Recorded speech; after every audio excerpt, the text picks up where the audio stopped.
A maioria dos cristãos, erradamente, pensa que o propósito, hoje, na sua vida, é fazer alguma coisa para partir para outro mundo. Então andamos aqui todos a pensar que vir ao culto ao domingo nos faculta a transmissão ou o bilhete ou o acesso para outro mundo. Então todo o nosso propósito está sempre equacionado em termos de uma distância eterna quase. Então eu saio daqui para ir para outro mundo. Então o meu propósito enquanto ando aqui é ir para outro mundo. Mas a questão é esta, enquanto eu não vou para outro mundo, que às vezes nós não sabemos muito bem o que é o outro mundo, porque há muita gente que fala do céu, fala da vida eterna, mas depois o que é a vida eterna, o que é o céu? E ninguém me consegue explicar detalhadamente o que é isso. Então, mas nós andamos todos a tentar viver um propósito no sentido de irmos para outro mundo. Então o propósito é sempre na perspectiva ou na expectativa do acesso a alguma coisa espiritual, eterna, não é? Para alguns até um bocado fantasiosa. Mas qual é o propósito que Deus tem para nós? Hoje. Porque vir ao culto ao domingo não é um propósito. Pode ser uma chave, uma rotina, uma tendência, um caminho, mas não é o propósito. Não define o propósito. Aliás, até que o culto ao domingo não nos dá acesso ao outro mundo, à vida eterna. O que nos dá acesso à vida eterna é Jesus. Não é? Mas nós pensamos, vou ao culto ao domingo. Pode fazer parte do propósito, mas não é o propósito. Então vou orar muito, pode fazer parte do propósito, mas o propósito da nossa vida não é orar muito. Vou orar em línguas, muito. Orar em línguas pode fazer parte do propósito, mas não é o propósito. Pode ser uma chave para alcançar o propósito. Então qual é o propósito de facto para a nossa vida? O que é que nós andamos aqui a fazer todos na qualidade de cristãos? Porque na qualidade de ser humano, não é, que não acredita em Jesus, o propósito provavelmente é outro. Cada um define o seu propósito. E às vezes nós entendemos que o propósito depende de muita coisa. Olha, se a fase é boa, se estou a passar por uma fase boa, o propósito é este. Se estou a passar por uma fase má, o propósito é outro. Se tenho 20 anos, tenho um propósito. Tenho 50, tenho outro propósito. Se chove, tenho um propósito. Se faz sol, tenho outro propósito. Se tenho dinheiro no banco, o propósito é este. Se o dinheiro falha, já tenho outro propósito. Se os meus filhos estão bem, é um propósito. Mas se os meus filhos não estão bem, já tenho outro propósito. Estou cheio de saúde física, tenho um propósito. Mas se por acaso for acometido de alguma doença, já não é o mesmo propósito. Então dá-me a ideia que o propósito para a maioria dos cristãos é variável. É consoante as circunstâncias, consoante as fases, consoante as estações, consoante o estado anímico. Se sinto, tenho um propósito. Se não sinto nada, não tenho um propósito. E parece que o propósito é volátil, é inconstante. Mas o que Deus diz na sua palavra é que o propósito é sempre o mesmo para todos nós. Sempre. Eu estava-me aqui a reportar uma coisa que o meu pai escreveu, este é o Novo Testamento do meu pai, em 1963, na Neves Ferreira. E não mudou nada. E o meu pai escreveu assim. Isto tem muita influência no meu crescimento espiritual. Li isto ontem. Já tenho este Novo Testamento há muitos anos. Foi a herança dele. E depois o que é que tinha muita influência no crescimento espiritual, segundo aquilo que ensinaram ao meu pai? Orar, muito, testificar, ler a palavra de Deus, ir à casa de Deus e estar em comunhão. Estes eram os princípios básicos, basilares, que levaram o meu pai a pensar num propósito. No entanto, eu quero que nós leiamos Filipenses 3. E Paulo vai ensinar à igreja de Filipos qual é o propósito da vida de cada um de nós. Sabe que às vezes as coisas se adulteraram e alteraram. E nós consideramos o propósito que queremos ter de acordo com as fases da nossa vida. Deus é imutável, o seu propósito para nós é imutável, há sempre um propósito. Pergunta que eu faço, qual é o sentido que você quer dar à sua vida? Deixe-me lhe explicar uma coisa. A igreja funciona, ao longo da história, de acordo com as reações que temos agindo em contraciclo em relação a outros movimentos anteriores. O que é que aconteceu? Jesus estabeleceu um padrão. O padrão de Jesus era muito simples. E é sempre o mesmo. E quando Jesus definiu o padrão para a igreja, o padrão era um padrão simples. Ok? Vocês serão meus discípulos. Eu farei de vós meus discípulos e o padrão é esse. E vocês irão fazer discípulos de todas as nações da terra, batizando-os em nome do Pai, do Filho e do Espírito Santo, expulsarão demónios, falarão novas línguas, curarão os enfermos, mas farão discípulos. Este sempre foi o propósito de Jesus. E o propósito era, vocês já sabem as regras que eu determinei, os princípios, os valores que eu determinei, e a vossa vida tem que andar de acordo com esses valores. Se falharem, há sempre a perspectiva do perdão, da reconciliação, do arrependimento. Se não falharem, andarão mais abençoados. Mas o padrão é este. O que é que aconteceu ao longo da história da igreja? Paulo escreveu diversas cartas às igrejas, Colossos, Éfeso, à Galácia, aos Gálatas, aos Coríntios, aos Filipenses, aos Tessalonicenses. Porquê? Porque eles começaram a adulterar o padrão que Jesus estabeleceu. Porquê é que Paulo tem necessidade de corrigir cada igreja? Para voltar ao padrão. Para voltar ao padrão simples que Jesus estabeleceu. Que foi aquilo que eu vos disse há bocado. Mas eles começaram a introduzir outros aspectos no padrão. Uns mais judaizantes, outros mais místicos, outros mais imorais. Então o padrão começou a ser adulterado, o padrão de Jesus. E o que é que aconteceu ao longo da história? Como a igreja começou a adulterar o padrão, a violar os princípios básicos que Jesus tinha estabelecido, há gente que vem em contraciclo para corrigir esse padrão e cria outro padrão. Mas criaram-se padrões muito violentos, muito assustadores, muito fora do contexto também. Para corrigir uns, criaram-se outros. Então começaram-se a criar padrões de julgamento. Começaram-se a criar padrões em que o ser humano na igreja tinha o direito de julgar a vida dos outros. Porque os outros, como a igreja tinha entrado num descalabro imoral, ou de moralidade, então começou a haver um padrão que corrigia toda a gente, e julgava toda a gente, e discriminava toda a gente. Mas depois, como a igreja também deixou de perceber que Jesus era também um ser sobrenatural e espiritual, então começou a entrar num padrão de misticismo. Então começou a haver uma avalanche de sentido de misticismo. Então tudo era místico.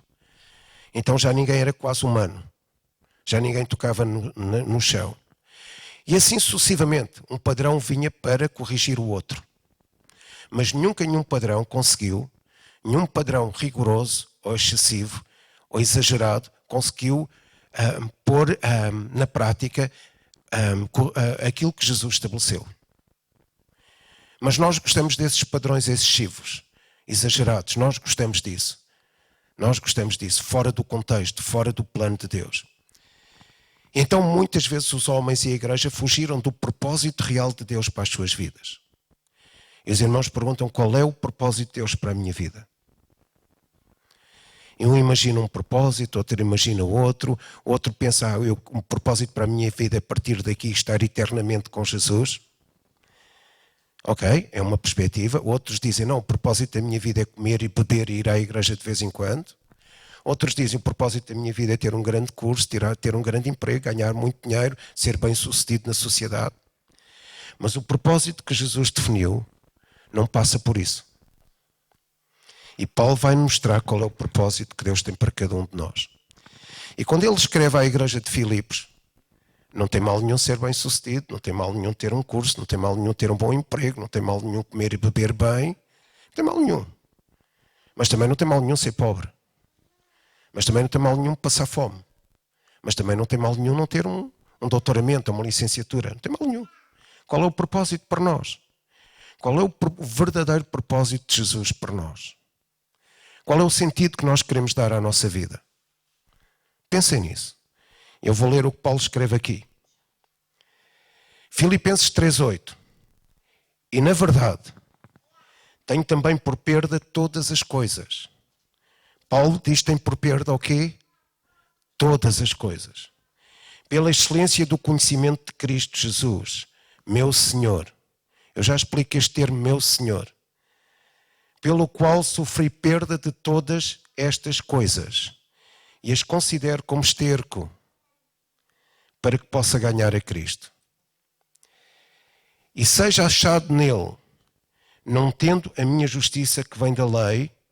Portanto, Paulo diz, aqueles padrões de igreja em que se julga tudo através da lei não faz falta. Eu não me posso colocar no direito de julgar toda a gente. Isso era um padrão que a igreja defendeu durante décadas ou séculos, mas não faz falta. E Paulo diz o seguinte, mas a que vem pela fé em Cristo, a saber, a justiça que vem de Deus pela fé. E agora ele começa a definir o propósito para cada um de nós. Você está a ouvir? Qual é o propósito para o Orlindo? Para o Joaquim Mário? Para a Clara? Para a Ana Luísa? Está aqui. Qual é o propósito? E agora escute. E Paulo diz o seguinte, o propósito para a minha vida é este. Escute isto. E esse propósito para a minha vida baseia-se em 3 princípios fundamentais. Primeiro princípio, para que eu possa conhecê-lo. Então Paulo começa a dizer que o sentido de vida, a vida dele só faz sentido se conhecer Jesus. É o princípio. Segundo, e a virtude da sua ressurreição. Vocês têm outro termo, é o poder da sua ressurreição. Terceiro, e a comunicação das suas aflições. Vocês têm outro termo que diz, é o sofrimento de Jesus. Sendo feito conforme a sua morte, para ver se de alguma maneira posso chegar à ressurreição dos mortos. Está a ver? O propósito de Paulo é definido em 3 capítulos. E depois ele diz, então depois, quando eu cumprir o meu propósito, então vou para outro mundo. Você está a entender? Há cristãos que não querem passar por aqueles 3 princípios que definem o nosso propósito. Querem sair daqui logo para outro mundo. Então tudo é aleatório, tudo é inconstante, tudo depende da fase da lua, das fases da lua, tudo depende se estão bem dispostos ou mal dispostos, em que estado, qual é o seu estado anímico, se chove, se não chove, entende? Mas o propósito é sempre estável. É eterno. É o propósito que Deus tem para cada um de nós. Está a ouvir o que eu estou a dizer? Deixa o Espírito de Deus falar ao seu coração. E Paulo diz, a comunicação das suas aflições, conforme a sua morte, e depois ele diz, para ver se de alguma maneira posso chegar à ressurreição dos mortos, não que já a tenha alcançado ou que seja perfeito, mas prossigo para alcançar aquilo para o que fui também preso por Cristo Jesus. Paulo escreve isto quando está preso. Mas mesmo preso, ele tem consciência do seu propósito. Mesmo assolado de problemas, ele diz, o meu propósito é este. Mesmo perseguido, ele sabe que vai morrer. Mas ele diz, mesmo sabendo que eu vou morrer, isso não altera o meu propósito. Qual é o propósito para cada um de nós? Paulo diz, eu estou preso, ainda não alcancei a ressurreição dos mortos, estou a fazer tudo para lá chegar ao outro mundo, mas não é isso que eu quero agora. O que eu quero agora é permanecer neste propósito, conhecer este propósito, viver este propósito, dar sentido à minha vida. Como é que eu posso dar sentido à minha vida? E Paulo diz o seguinte, o primeiro passo para definir o meu propósito é conhecer Jesus. É conhecer Jesus. E o que é isto, conhecer Jesus? E Paulo diz, como é que eu vou conhecer Jesus? E o sentido deste termo, conhecer Jesus, Paulo está a dizer, quando eu acordar, a minha atenção é Jesus. Quando eu acordar, o foco da minha paixão é Jesus. Quando eu respirar, o foco do meu amor é Jesus. Quando eu me levantar da cama, Jesus. Quando eu entrar no carro, é Jesus que preenche o meu carro e a minha vida. Quando eu trabalhar, é Jesus que lá está a preencher o meu dia. Se vier alguma doença, é Jesus que preenche esse tempo. Se eu tiver saúde, é Jesus que preenche esse tempo. Se eu for para o céu, é Jesus que preenche. Se eu ficar na terra, é Jesus que preenche. Se eu estiver preso, é Jesus que preenche a minha vida. Se eu for livre, é Jesus que preenche. Se eu respirar, é Jesus que preenche a minha respiração. Se eu deixar de respirar, é Jesus que preenche a minha vida. Se eu comer, é Jesus que preenche. Se eu tiver fome, é Jesus que preenche. Então, sempre que eu me levantar, o que é que preenche a minha vida? Jesus. Sempre que eu me levantar, não acendo a televisão, porque o foco da minha vida é Jesus. Sempre que eu me levantar, não ligo o telemóvel, porque o foco da minha vida é Jesus. Sempre que eu acordar, a atenção toda é para Jesus. Viverei apaixonadamente fascinado por Jesus. E Paulo começa a definir o propósito. Qual é o propósito? Conhecê-lo. E se nós nos reportarmos aos homens da antiguidade, quando Moisés conheceu Deus, Moisés ficou fascinado, assombrado. Quando David conheceu Deus, ele ficou apaixonado. Então, como é que começamos a definir o propósito da nossa vida? Sempre que nos levantamos da cama, é Jesus. Se eu vier para dentro do meu carro e conduzir, quem enche o meu carro? Jesus. Se eu estiver a chorar, quem enche as minhas lágrimas? Jesus. Se eu rir, quem enche o meu sorriso ou o meu riso? Jesus. Se eu abrir os olhos, depois daquela noite, quem é que vai preencher o meu dia? Jesus. Quem é que enche tudo em todo? Jesus. Se eu contemplar a natureza, quem é que enche a natureza? Jesus. Então Jesus é tudo em mim, e para mim, e através de mim.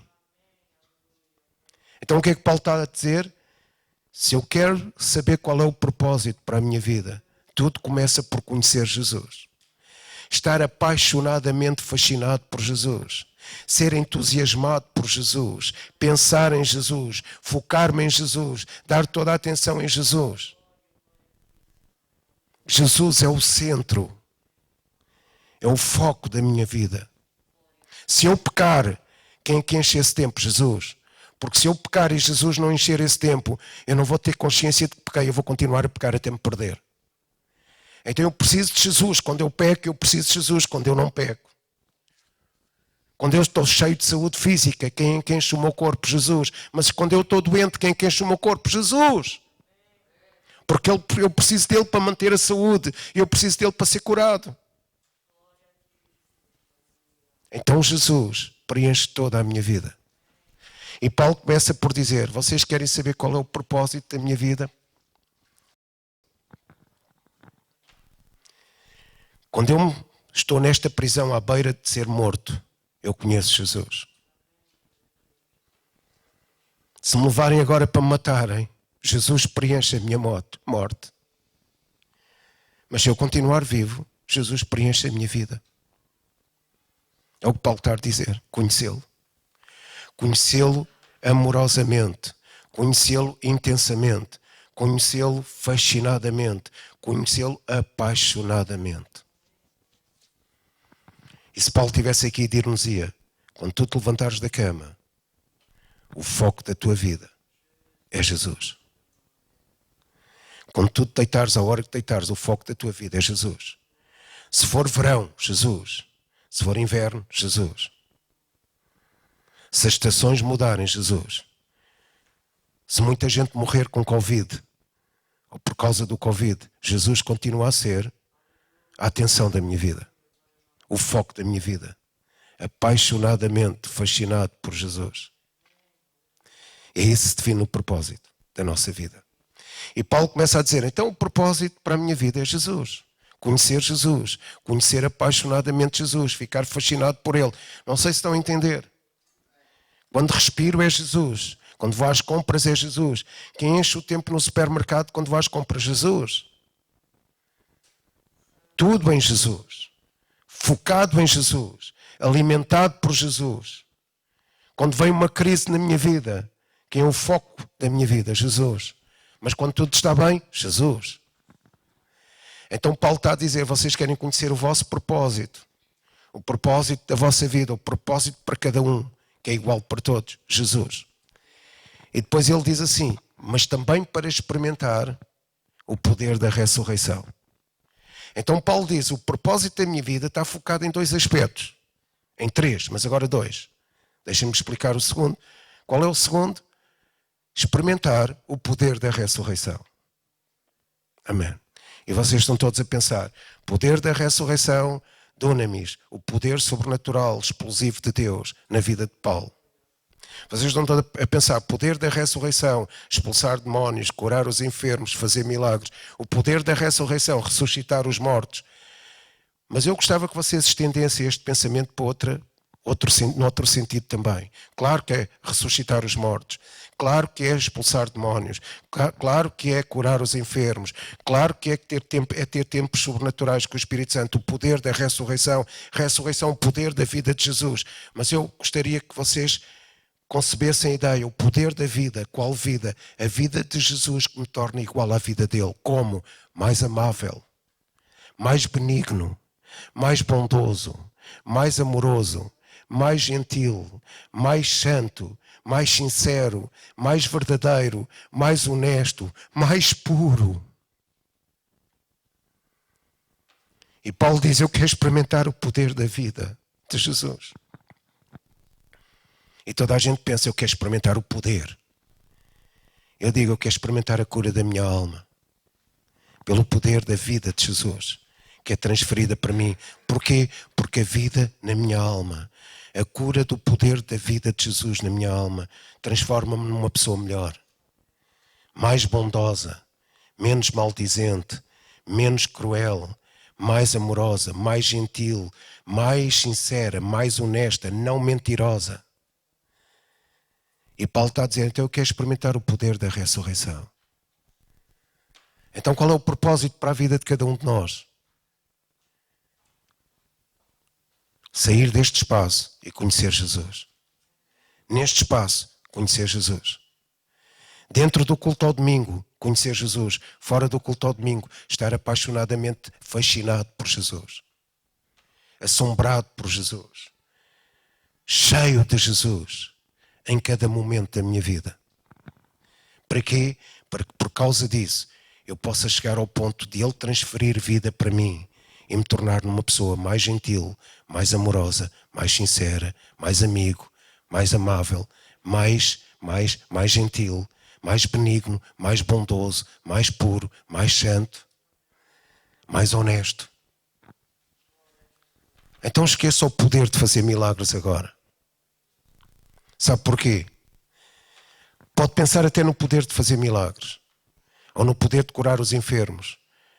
Mas sabe porquê que é importante a vida da ressurreição chegar, o poder da vida, o poder da ressurreição, trazer impacto sobre o nosso ser?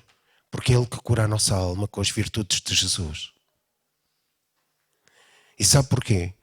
Porque eu quero chegar ao terceiro passo de cumprir o meu propósito. O propósito de Deus para a minha vida. Sabe qual é?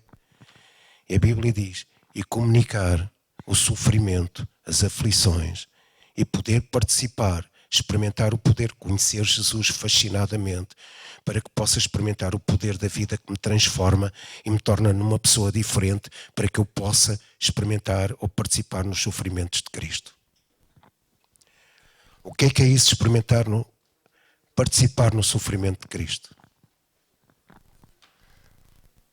Sabe? É que eu já conheço, Paulo diz, eu já conheço Jesus. Ele já me foi revelado. Ele é Senhor.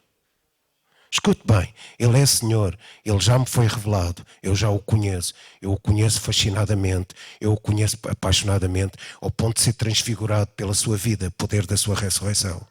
Sou um homem diferente. Estou disposto a morrer. E tudo o que é do passado, a minha academia, a minha capacidade intelectual, porque Paulo era mestre dos mestres, judeu dos judeus, israelita, como ele diz. Nacionalista, israelita. Ele diz, isso tudo é esterco. A academia é esterco. O curso que eu tirei é esterco. O dinheiro que eu tenho... E Paulo tinha dinheiro. Sabe porquê? Porque ele estava preso domiciliariamente. E uma pessoa que estava presa em casa tinha que suportar o custo da sua vida. Ele tinha dinheiro para pagar todos os dias a sua alimentação, as pessoas que o serviam, ele tinha dinheiro. E Paulo diz, mas isto tudo é esterco. Isto tudo não vale nada. Isto tudo é passado. Porquê? Porque eu quero conhecer apaixonadamente Jesus, para que seja tão transfigurado e tão amável, bondoso, benigno, amoroso, correto, honesto, puro. Para quê? Para que eu possa sofrer aquilo que Jesus sofreu, para que possa ser entregue ao mundo, para ser doado aos outros. Sabe qual é o propósito final da nossa vida aqui na Terra? Ser doado aos outros.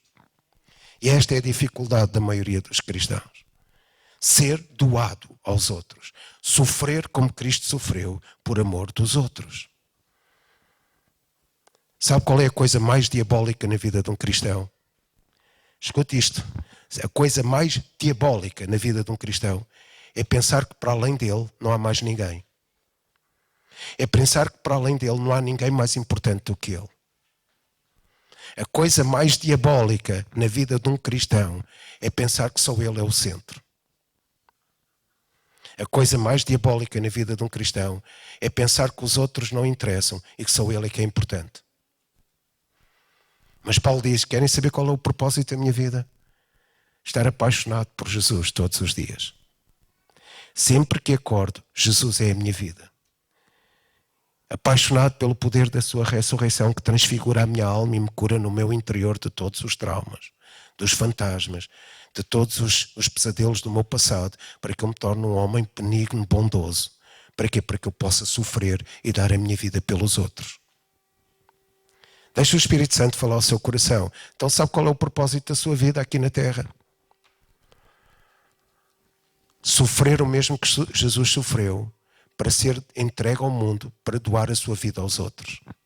E quem não percebe isto, não percebe qual é o propósito para a sua vida. Pode continuar a ser pobre ou a ser rico, a fazer dinheiro ou perder dinheiro, a estudar ou ser iletrado, a comer muito ou a comer pouco, a ter fases de alegria ou fases de tristeza profunda. Se não perceber que em tudo Jesus é o foco da sua vida, para que você se doe ao mundo e possa doar de forma a que possa mostrar Cristo através da sua vida aos outros, você não está a viver o propósito de Deus para a sua vida. Então, qual é o sentido da minha vida? Qual é o propósito da minha vida? Sair do sofá e doar-me aos outros. Sair do conforto e doar-me aos outros. E Paulo diz isso, não é? Paulo diz claramente isso, que o propósito da sua vida é doar-se aos outros. Ser entregue ao mundo para se doar aos outros. Sabe porquê? Participar nos sofrimentos de Cristo para apresentar a todo o ser humano perfeito diante de Cristo. Diz a Bíblia que eu devo apresentar todo o ser humano perfeito que eu ganho a Cristo, diante de Cristo. Quem é que nós temos apresentado a Cristo? Quem é que nós temos ajudado a aperfeiçoar para apresentarmos a Cristo? O propósito para a nossa vida baseia-se nesse valor que Cristo incutiu nos nossos corações. Nos transfigurar para podermos nos doar aos outros, para os apresentar perfeitos a Cristo. Amém. Aquele fim de semana na Ericeira foi tremendo, porque nós tentámos apresentar pessoas a Cristo. Orámos por pessoas na rua para apresentá-las a Cristo. E o fim de semana foi cheio de Cristo. Passou muita droga à nossa frente, mas no meio da droga, Cristo preencheu a nossa vida. No meio de alguns palavrões, Cristo preencheu a nossa vida. No meio dos testemunhos, Cristo preencheu a nossa vida. No nosso sono, Cristo preencheu a nossa vida. No nosso pequeno almoço, Cristo preencheu a nossa vida. Com as pessoas que não eram crentes, Cristo preencheu a nossa vida. Quando orámos por elas, Cristo preencheu a nossa vida. Quando chorámos por elas, Cristo preencheu a nossa vida. Cristo preencheu a nossa vida. Naquele fim de semana, quando comemos juntos, Cristo preencheu a nossa vida. Mas também quando não comemos, Cristo preencheu a nossa vida. Deixa o Espírito de Deus falar ao seu coração. Amém. Amém. Sabe qual é a questão? Eu me entrego ao mundo para me doar aos outros, para que eles experimentem Cristo. Paulo diz, eu já conheço Cristo. Eu estou apaixonado por Cristo. Eu acordo e vivo Cristo. Mas os outros precisam que eu sofra por eles para que eles conheçam Cristo através de mim. Eu sou Cristo para os outros. Quais outros? Os outros que não têm Cristo. Então qual é o propósito de Deus para cada um de nós? Que nós possamos ser Cristo para os outros que ainda não têm Cristo. Entende? Conhecer Cristo, estar apaixonado por Cristo, amar Cristo, viver Cristo. Cristo enche todos os tempos da nossa vida, em cada segundo, em cada momento. Para quê? Para que eu possa viver o poder da transfiguração do meu caráter, para que eu possa me tornar melhor, para que eu possa sofrer e me doar aos outros que não têm Cristo. Este é o propósito de Deus para a nossa vida. O propósito de Deus para a minha vida, para a nossa vida, é que nós nos possamos dedicar a alguém que não sejamos nós. O propósito para a minha vida é que eu me dedique a alguém que não seja eu. E às vezes quando nós fazemos o louvor, por nós. Oramos por nós. Temos Cristo para nós. Mas a perspectiva do propósito de Deus para nós, se você quer ter um propósito sério, é você viver não para si. Não para si. Até que a Bíblia diz, Jesus disse, aquele que quer ganhar a sua vida vai perdê-la. Mas aquele que perder a sua vida por amor a mim vai encontrá-la. Então se você entregar a sua vida em favor dos outros, você vai conhecer o propósito de Deus para a sua vida. E isto não muda. Este é o propósito de Jesus para nós. Amém. Mas sabe, muita gente anda à procura. Sabe quem foi este homem? Escute bem isto. Sabe quem foi este homem que falou deste propósito? O homem que disse, o propósito para a minha vida é que o poder da vida, o poder da ressurreição me torne bom, amável, amoroso, sincero, gentil, meigo, sensível, benigno. Sabe quem foi este homem? Lucas, quando escreve Atos, acho que Atos 7, quando estão a apedrejar Estevão, Lucas escreve que Paulo era um homem piedoso. Ele não escreve assim, mas o texto grego dá essa ideia. E diz que Paulo consentiu na morte de Estevão. Sabe quem é que foi o verdito final para que matassem Estevão? De quem foi? Foi de Paulo. Estava tudo à espera que Paulo dissesse, mata o homem. E Paulo disse, mata o homem. Paulo tinha uma raiva de morte aos cristãos. Paulo odiava os cristãos.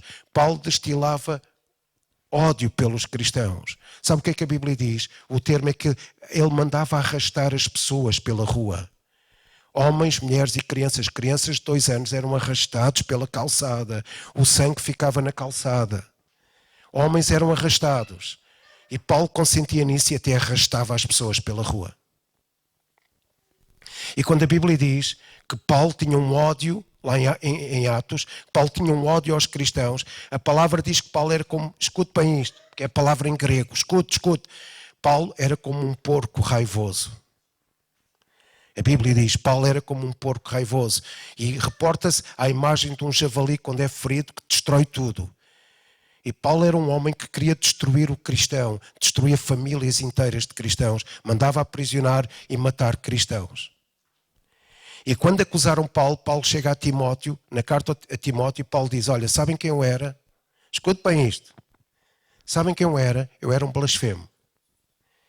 E na maioria da nossa cabeça, blasfemar é dizer alguma coisa contra Deus. Não, blasfemar só é dizer alguma coisa contra Deus se na frase ou no contexto se falar de Deus. Porque blasfemar à luz do grego significa alguém que tinha um vocabulário muito impróprio. Então Paulo tinha um calão horrível, sendo um homem letrado, mestre da faculdade da altura, um homem educadíssimo. Paulo tinha um calão horrível. Ele dizia palavrões horríveis contra os cristãos. Ele falava coisas horríveis, destilava morte contra os cristãos. Ele era sádico, cruel, ameaçador. Ele falava coisas horríveis contra os cristãos. E ele dizia, eu era blasfemo. O que ele está a dizer é, eu usava um calão horrível para afetar as pessoas, para maltratar as pessoas, para criar um mal-estar, dor nas pessoas. Ele diz, eu era injurioso. E quando ele diz injurioso, lá em Timóteo, esta palavra injurioso significa eu era sádico. Escute bem, Paulo era um homem sádico. Ele está a dizer, a palavra injurioso significa eu era sádico. Eu era doente para maltratar e provocar dor nos cristãos. Agora vejam que é este homem com caráter, uma índole horrorosa, um terror para a comunidade cristã. Paulo diz em Filipenses, agora o que eu quero é conhecer Jesus. Estar apaixonado por Jesus. Ele dizia, agora o que eu quero é ser transfigurado ao ponto de ser tão bom, que eu possa sofrer pelos outros. Deixa o Espírito de Deus falar ao seu coração.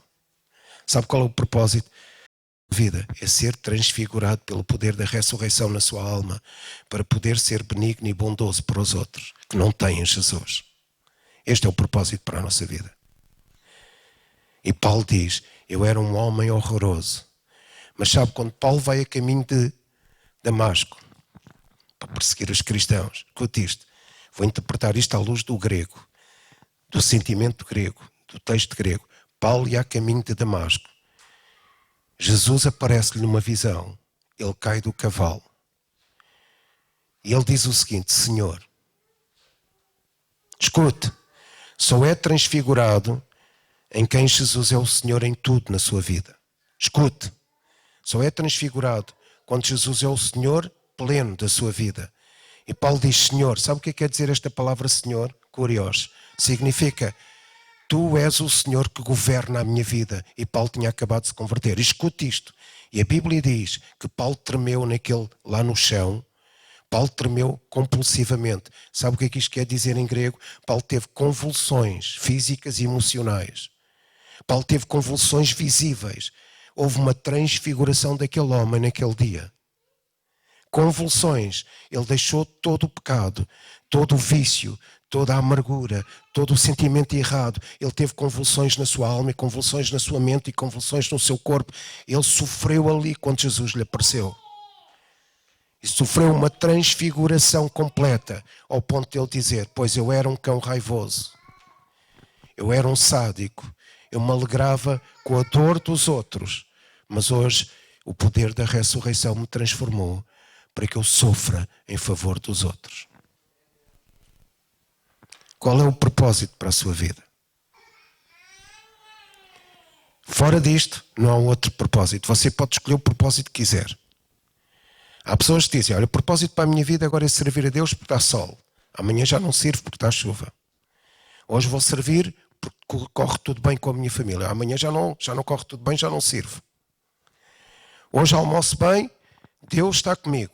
Hoje já não tenho propósito porque almocei mal.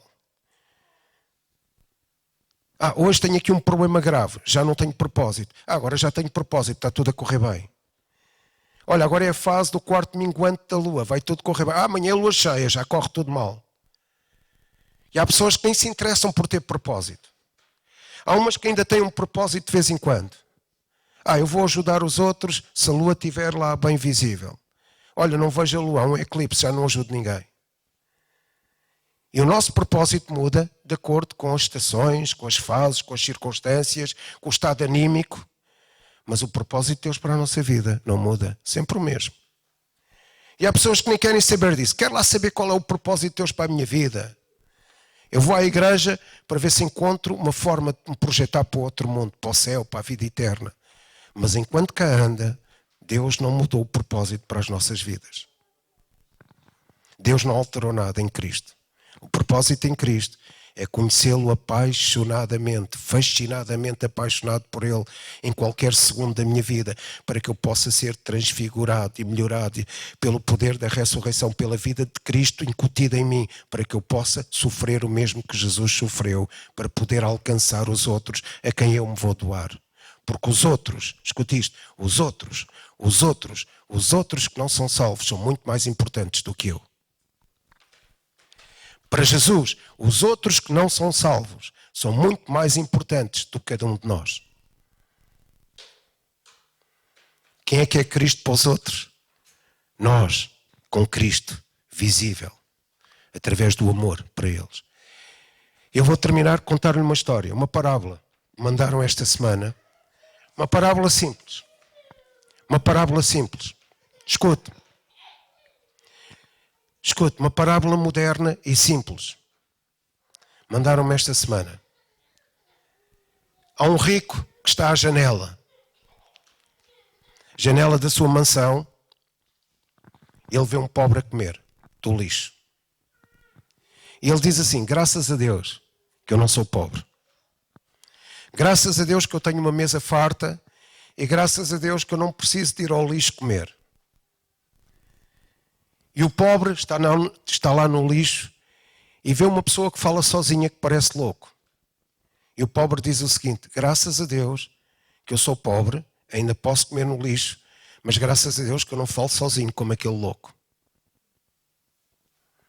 E vem o louco e diz assim, passa uma ambulância com um doente e o louco diz assim, graças a Deus que eu posso falar sozinho. Graças a Deus que eu falo sozinho ainda que ninguém me entenda. Mas graças a Deus que eu não estou doente.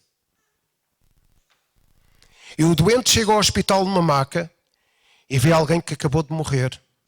Naquela maca ele diz, graças a Deus que eu posso ser doente, mas graças a Deus que eu não sou morto. Mas o morto não pode dar graças a Deus por nada. Entende? E a parábola dizia que todos nós devíamos de visitar 3 lugares. Um hospital, para percebermos o valor da saúde. Devíamos estar todos presos ou visitar uma prisão para percebermos o valor da liberdade. Mas devíamos todos ir a um cemitério para perceber o valor da vida. E depois a parábola termina. Nós chegamos a esta terra sem nada.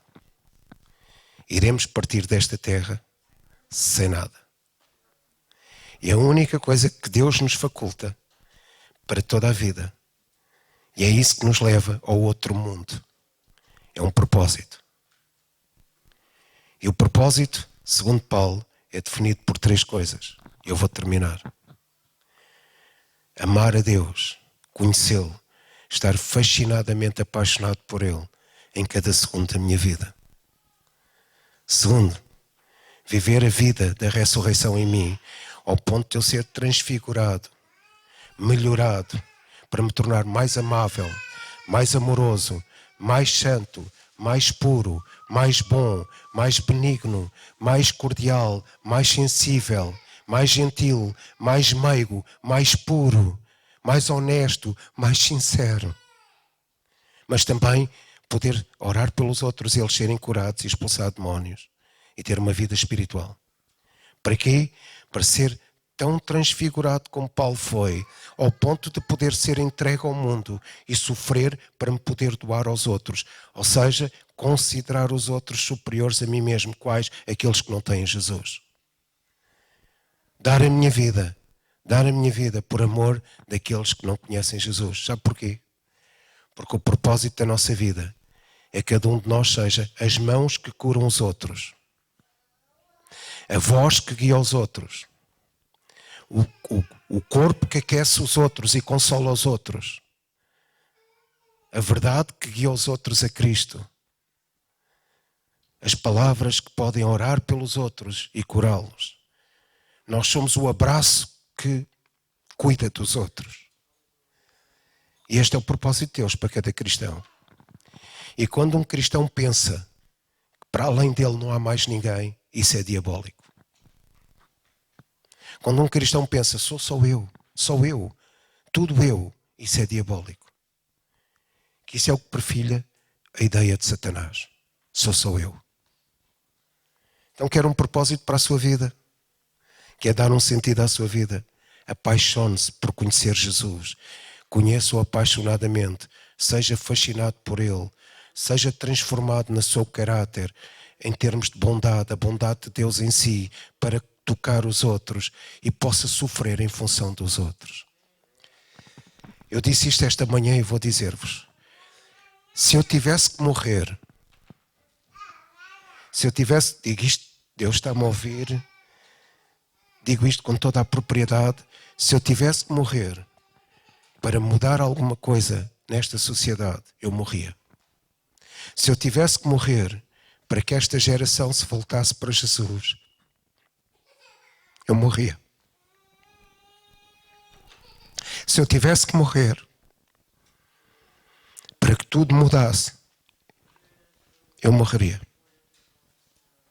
Porque esse é o propósito da nossa vida. Para além de mim, há muito mais gente. Amém. Para além de mim, eu vou terminar. Para além de mim, há o Hugo, que conhecemos na Ericeira, que é jogador profissional de póquer e fuma droga. Para além de mim, há a Liliana, que conhecemos na Ericeira, que tem a marca do diabo na perna, que não tem pai.